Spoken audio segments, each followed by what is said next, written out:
Thank you, Mr. Deputy Speaker. I would like to move Amendments New Clause 1 and Amendments 3 and 4. I'd like to start by welcoming the UK Infrastructure Bank Bill.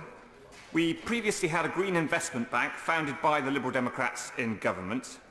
It was short-sighted for the government to sell it off, especially as it made £144 million in profit for its Australian owners last year.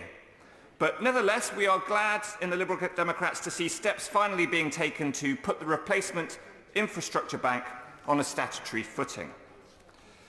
Liberal Democrat Amendment New Clause 1, under the name of my honourable friend, the member for Richmond Park, seeks to ensure that this new infrastructure bank will remain in operation until the government's net zero and environmental commitments have been met.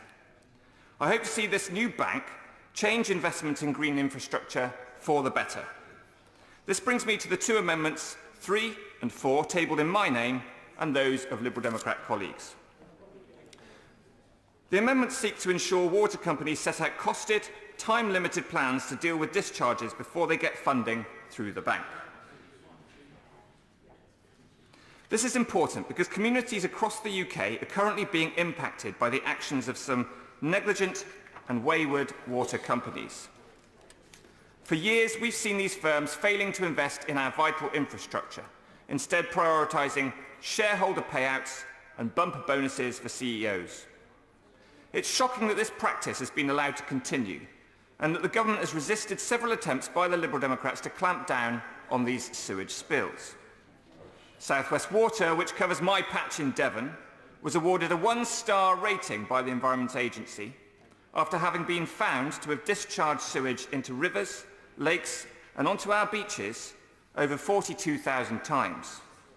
This represents more than 350,000 hours of dumping, including at our prestigious Blue Flag beaches. 3 of the 10 most affected beaches are in Devon. What is their reaction at South West Water? To give the Chief Executive a bonus of more than £1 million. I will give way. The honourable gentleman, and we on these benches are aware of some of the comments, if I may say, somewhat misleading comments in Liberal Democrat propaganda about this issue. Yeah. Could he just tell me, he's obviously familiar with the situation in South West Water, what is the cost to South West Water of eliminating sewage overflow, and what is the implications for water bills for residents in South West Water? Because that's what his literature from his party has been saying needs to be done. I thank the honourable member for his intervention, and I would say that the amendment that we're talking about today is an amendment on loans from the infrastructure bank. And so the point is, whatever figure is required, the infrastructure bank should not be permitted to release funds for the purpose of improving our sewage system until such a time as there are plans by water companies for the complete restoration of our sewage system. This represents 350,000 hours of dumping, and it's not an isolated case. Last year alone, water companies paid out dividends to the tune of almost £1 billion, with water company executives also pocketing £16.5 million in bonuses. Why should these people be profiting from others' misery? Why should they be allowed to cut corners and get away with it? The situation is the same across the country. Southern Water polluted our rivers and waterways over 38,000 times in the last 2 years, with over 358,000 spills, while, I should say 358,000 hours of spills, while their top executives raked in more than £2.3 million in bonuses, benefits and incentives.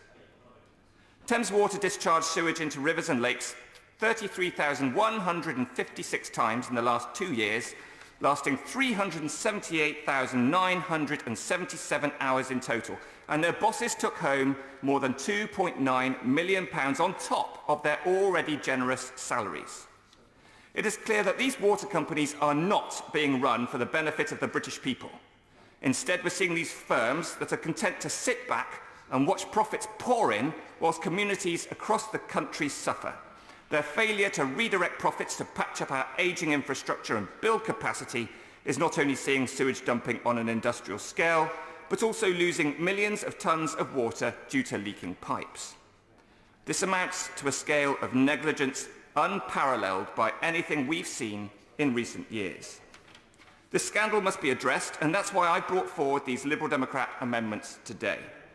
It would be a scandal if taxpayers' money was given to these same firms that continue to poison our rivers and coastlines.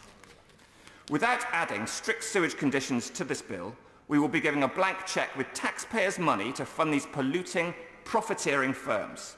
These are the very same water companies that line their executives' pockets with bonuses worth millions of pounds.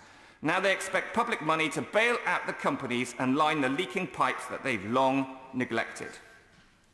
If they want public money to help bail them out, water companies must show that they have a serious plan that is both costed and time-limited to clean up their act and end the flow of sewage gushing onto our beaches and onto our rivers. I urge colleagues from across the House to back these amendments and show that we are serious about ending this sewage scandal once and for all. Thank you.